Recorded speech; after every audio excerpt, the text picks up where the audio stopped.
அஸ்ஸலாமு அலைக்கும். இன்றைக்கி நம்ம ஹபீஸ் கிச்சனில் இந்த வெயிலுக்கு இதமாகவும் ஜில்லுண்டு இருக்கக்கூடிய குல்ஃபி ரெசிபி தான் பார்க்க போகிறோம். அதுவும் மேங்கோ வச்சு எப்படி பண்ணலாங்கிறத பார்க்கலாம்.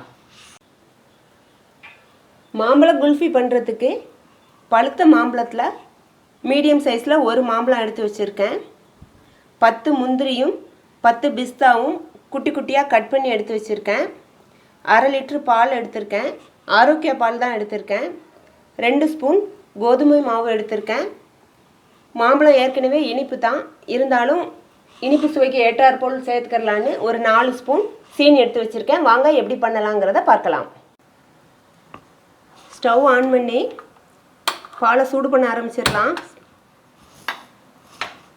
பால் சூடேறட்டும். இந்த பக்கம் மாம்பழத்தை தோல் எடுத்துகிட்டு பொடியை கட் பண்ணிடலாம். மாம்பழத்தை தோல் எடுத்துட்டு பொடியை கட் பண்ணியிருக்கேன். இதை மிக்ஸி ஜாரில் சேர்த்து அரைச்சிட்டு வந்துடலாம். கட் பண்ண மாம்பழத்தை மிக்ஸியில் அரைச்சிட்டு வந்தாச்சு. இது இருக்கட்டும். பாலும் நல்லா சூடேறிடுச்சு. எடுத்து வச்ச கோதுமாவை பாலில் கலந்துடலாம்.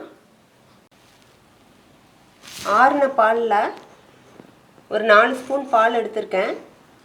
அதை 2 ஸ்பூன் கோதுமை மாவு எடுத்து வச்சதில் பாலை மிக்ஸ் பண்ணி கட்டி இல்லாமல் கலந்துக்கிறலாம்.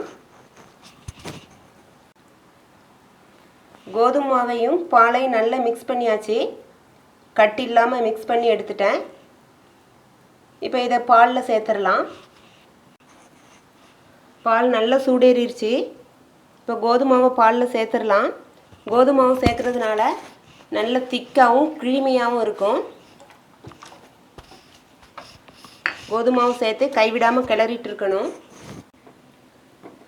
பாலும் கோதுமை மாவும் நல்லா மிக்ஸ் ஆயிடுச்சு. கொதிக்கிற பாலில் மாவு நல்லா வெந்துடும். கோதுமை மாவு வாடையே இருக்காது. எடுத்த 4 ஸ்பூன் சீனியும் இதோடு சேர்த்துடுறேன். கோதுமை மாவு சேர்த்ததும் பால் நல்ல திக்காயிருச்சு. கோதுமை மாவு சேர்க்க விருப்பம் இல்லாதவங்க இடியப்ப மாவு அரிசி மாவு கூட சேர்த்துக்கரலாம். அப்படி இல்லைன்னா கார்ன்ஃப்ளவர் மாவு கூட சேர்த்துக்கரலாம். பால் நல்ல திக்காயிருச்சு. ஸ்டவ்வை ஆஃப் பண்ணிடுறேன். இந்த பால் காய்ச்சும் போது கோதுமை மாவு சேர்த்ததும் ஸ்லோ ஃபயரில் வச்சு தான் கிளறிட்டே இருக்கணும். அப்படி இல்லைன்னா அடி பிடிச்சிரும். இப்போ ஸ்டவ்வை ஆஃப் பண்ணி இந்த பாலை ஆற வச்சு எடுத்துக்கரலாம். பால் சூடு ஆறிடுச்சு. இந்த பாலை மிக்ஸி ஜாரில் இருக்க மாம்பழத்தோடு சேர்த்துடலாம். பாலை மிக்ஸி ஜாரில் உள்ள மாம்பழத்தோடு சேர்த்துட்டேன். இப்போ இதை மிக்ஸியில் ஒரு 10 செகண்ட் மிக்ஸியில் ஓட்டி எடுத்துகிட்டு வந்துடலாம். மிக்ஸி ஜாரில் ஓட்டி எடுத்துகிட்டு வந்துட்டேன். எப்படி நல்ல க்ரீமியாக இருக்குன்னு பாருங்கள். இதில் நம்ம கலரோ எசன்ஸோ எதுவுமே சேர்க்கலை. மாம்பழத்தில் உள்ள எல்லோ கலர் தான்.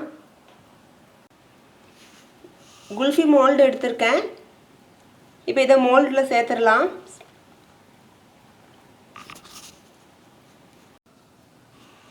மோல்டில் ஊற்றியாச்சு. இப்போ இதுக்கு மேலே நட்ஸ் தூவிடுறேன்.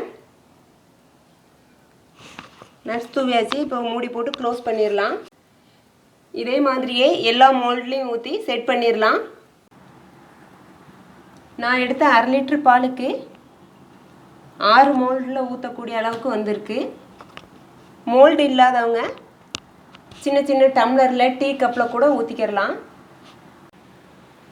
இது ஃப்ரீசரில் எடுத்து வச்சுட்டு 8 மணி நேரம் கழித்து பார்க்கலாம். செட் ஆயிரும். 8 மணி நேரம் ஆயிடுச்சு. ஃப்ரீசரில் இருந்து எடுத்துகிட்டு வந்தாச்சு. ஓப்பன் பண்ணி பார்க்கலாம். நம்ம குல்ஃபி நல்லா செட் ஆயிடுச்சு.